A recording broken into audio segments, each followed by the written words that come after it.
نحمده ونصلي على رسوله الكريم اما بعد فاعوذ بالله من الشيطان الرجيم بسم الله الرحمن الرحيم رب اشرح لي صدري ويسر لي امري واحلل عقدة من لساني يفقهوا قولي۔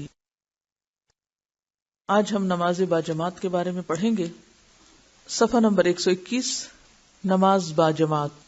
قرآن پاک میں اللہ سبحانہ وتعالی فرماتے ہیں وَارْكَعُوا مَعَ الرَّاكِعِينَ، رکوع کرو رکوع کرنے والوں کے ساتھ، یعنی مل کر نماز پڑھو۔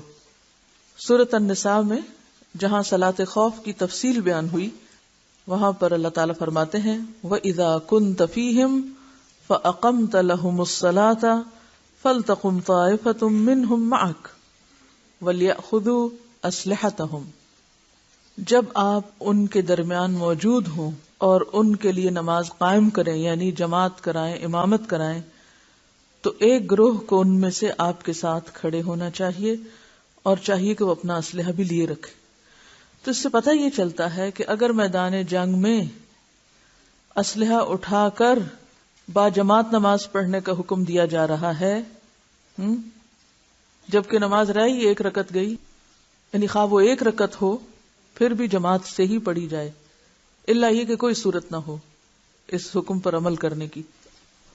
تو اگر میدان جنگ میں جماعت کرانے کا حکم ہے تو حالت امن میں اور عام حالات میں پھر یہ حکم کس درجے پر ہوگا، آپ سب اس کا اندازہ کر سکتے ہیں۔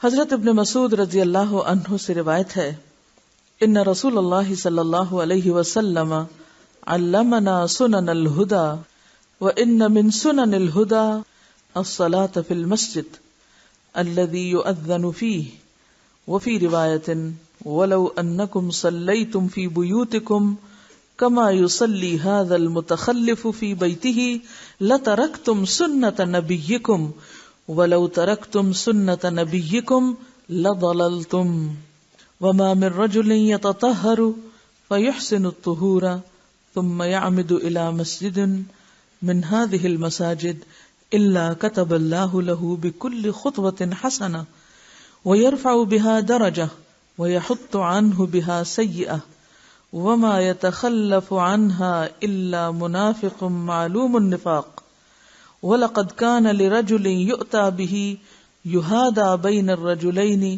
يقام في الصف۔ بے شک رسول اللہ صلی اللہ علیہ وسلم نے ہمیں ہدایت کے طریقے سکھائے۔ ان ہدایت کے طریقوں میں یہ بات بھی شامل ہے کہ اس مسجد میں نماز ادا کی جائے جس میں آذان دی جاتی ہے، یعنی ہدایت کے طریقوں میں ایک طریقہ کیا ہے کہ اس مسجد میں نماز پڑھی جائے جہاں آذان ہوتی۔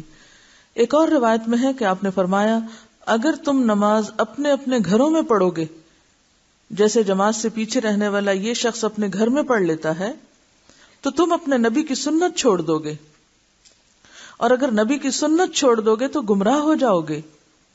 اور یہ بات بھی شامل ہے کہ جب کوئی شخص اچھا وضو کر کے مسجد جائے تو اللہ تعالیٰ ہر قدم کے بدلے ایک نیکی لکھتا ہے، ایک درجہ بلند کرتا ہے اور ایک برائی مٹا دیتا ہے۔ جماعت سے سوائے کھلے منافق کے کوئی پیچھے نہیں رہتا۔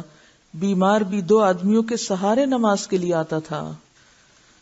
رسول اللہ صلی اللہ علیہ وسلم نے فرمایا اکیلے شخص کی نماز سے جماعت کے ساتھ نماز پڑھنا 27 درجے زیادہ ثواب رکھتا ہے۔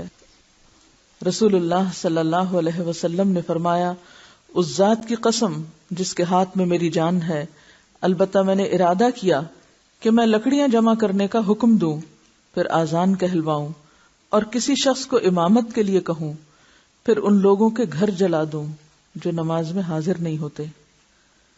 حضرت عبداللہ بن ام مکتوم رضی اللہ عنہ نابینا تھے۔ انہوں نے اپنے اندھے ہونے کا عذر پیش کر کے اپنے گھر پر نماز پڑھنے کی اجازت چاہی، تو نبی صلی اللہ علیہ وسلم نے فرمایا آذان سنتے ہو؟ عبداللہ نے کہا جی ہاں۔ آپ نے فرمایا تو پھر نماز میں حاضر ہو۔ آپ سوچئے ذرا کہ نابینا کو گھر میں نماز پڑھنے کی اجازت نہیں ملی، اور آنکھوں والے جو آذان سن کے مسجد میں نماز پڑھنے نہیں جاتے، ان کا قیامت کے دن پھر کیا حال ہوگا۔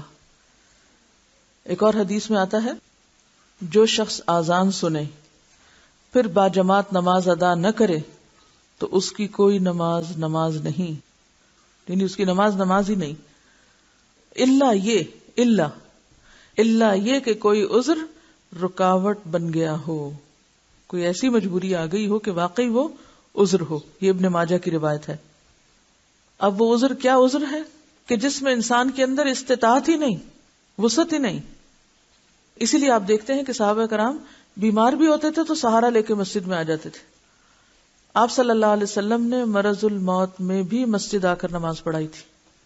یعنی صحابہ کرام بھی یہی کرتے تھے، بیمار بھی ہوتے تھے تو جب تک ہمت ہوتی تھی مسجد پہنچتے تھے، اور خود آپ صلی اللہ علیہ وسلم بھی بیماری کی حالت میں جب ہوش ہوتا تو مسجد میں آ کے نماز پڑھاتے تھے.